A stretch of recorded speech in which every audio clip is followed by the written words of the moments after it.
Everyone, I'm Joanne with Quiet Waters Farm and Craft. I'm going to be making some meatloaf, so I figured I would let you guys tag along with me. So a few things that you will need is some hamburger, Worcestershire sauce, crackers, and an egg. And mix it all together and the oven does the work. So it's something very easy. I have never ever burned it in my entire life. This is one of the recipes that my family loves to eat. It's something that doesn't take a whole lot of effort to do, so let's get started. Okay, so I have about 1.5 pounds of meat. I usually do about 1.5 pounds to 2 pounds. For us, I have a family of 5.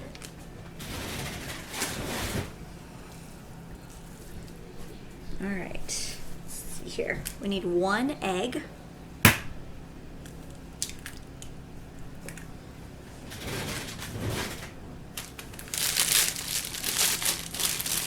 And then I start out with 6 crackers in here, and then I kind of see where I need to go from there. But I'm just gonna, before I do that, I'm gonna add in a tablespoon of Worcestershire sauce, and mine's pretty much to the end.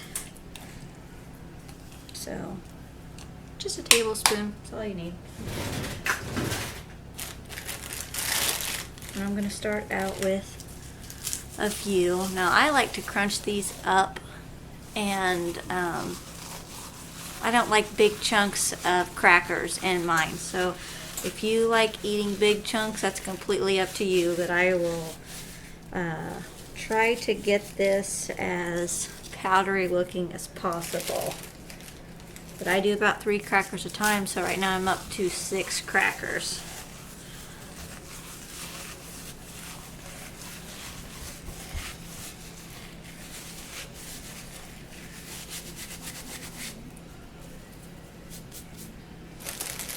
I only got 2 more in my bag, so I might as well just go ahead and grind these up too. You want to get your oven set at 350, so you want to go ahead and preheat that and have it ready. Okay. I'm not a big chunky person, yeah, you know, even with salsa and stuff like that. I just don't really care for it. So we need to mash up our egg here, and we're just gonna grind it all together. Now, some other things that you can add, like if you like rotel, you can add rotel to this. You can add hot sauce to it or some cayenne pepper if you want a little bit of spice to it. You can add diced tomatoes. It's really whatever you want to put in yours. You can put spices in there. I don't put any in there because I will be making a sauce to put over this. So if you want like a sweet sauce, that's what I will be making today.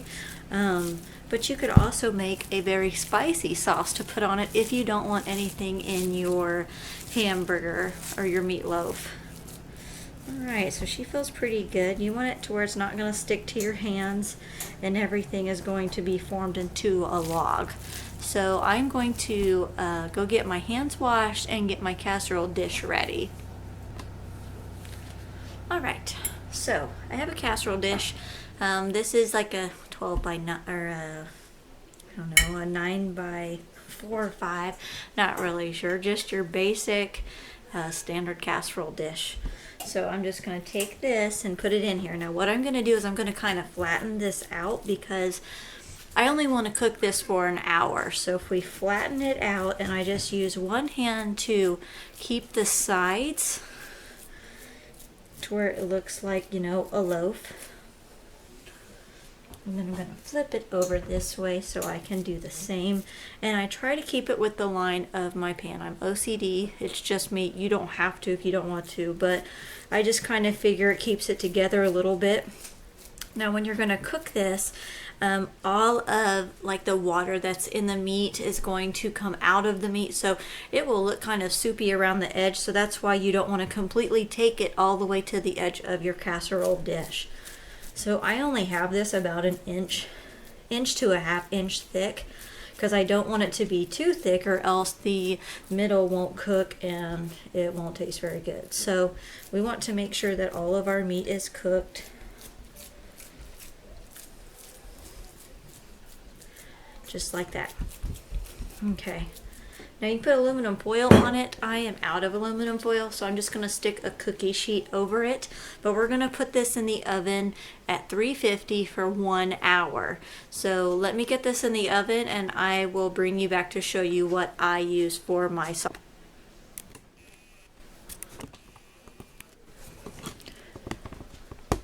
Okay, so for my sauce, now, I just kind of throw it all in there, so I'm just kind of going to guesstimate on the ingredients. I don't really think there's a way that you can mess this up other than if you throw a whole bunch of brown sugar in there and make it way too sweet. But I like my meatloaf a little bit sweet. I don't really like it on the spicy side. Now, my husband would probably differ and say I would rather have it on the spicy side, but I make it, he doesn't, so he has to eat what I make. So I'm going to put in about a half to 3/4 of a cup of ketchup. Okay, then I'm going to take and add about a tablespoon of chili powder, and then I'm going to take a tablespoon of brown sugar. And like I said, I just kind of throw it all in there. This is totally to the taste of your liking. So we're just going to mix this all together. Now I like to make this right after I put it in there, so that way all of this stuff can kind of brine together. So it's completely up to you. So if I'm in a hurry, I will make this, like 40 minutes into my meatloaf cooking, because 10 minutes before my meatloaf gets done, or actually 15 minutes before my meatloaf is done, within that hour, I will take the meatloaf out and I will glaze this on there and let it cook with the meatloaf the last 15 minutes, so that way it kind of gives the meatloaf a little bit more flavor. So you don't have to put the brown sugar in, but to me, I think that that would be best to put the brown sugar in there. Just, even if you don't really like the brown sugar, it's going to give that bite for the ketchup. So, and then the chili powder just gives it a little bit of tanginess is what it does. It kind of mulls down the ketchup. So it's pretty much to your liking. I'm going to put in a little bit more brown sugar, just because and you'll know what I'm talking about when you make this. Your ketchup will have a bite to it, a real tangy bite, and you want to kind of dull that down just a little bit, not a lot, because you still want that saucy ketchup-y taste, but you want it to have a little bit more flair. So that's what I do. Yeah, that's much better. Alright, so I'm just going to let this sit here and kind of marinate. We will come back when it is 45 minutes, when our meatloaf has been in the oven for 45 minutes. We will come back and put this on and throw it right back in the oven and let it cook 15 minutes. So I'll see you back. Okay, so it's been 45 minutes.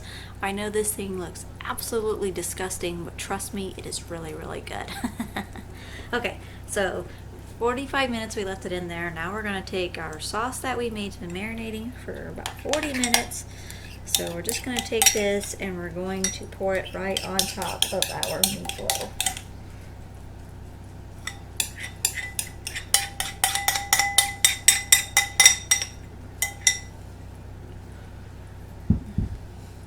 I don't want to move around too much because it'll cook and it'll fray over there.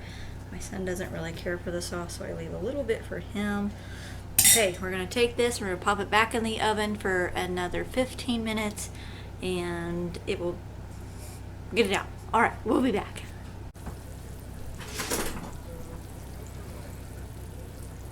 Alright, Alright, so it is all the way finished, so I'm not going to leave this in this pan because there is water all the way around here, and I don't want to eat any of that. That's just the excess water that comes off of our hamburger. So let's get this out of here, and we're going to transfer it into our little plate here for dinner.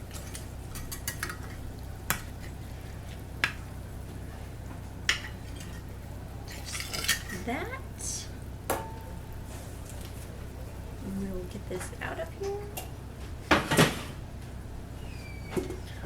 Alright, so this is what our meatloaf looks like. I'm just going to cut it in half so I can show you.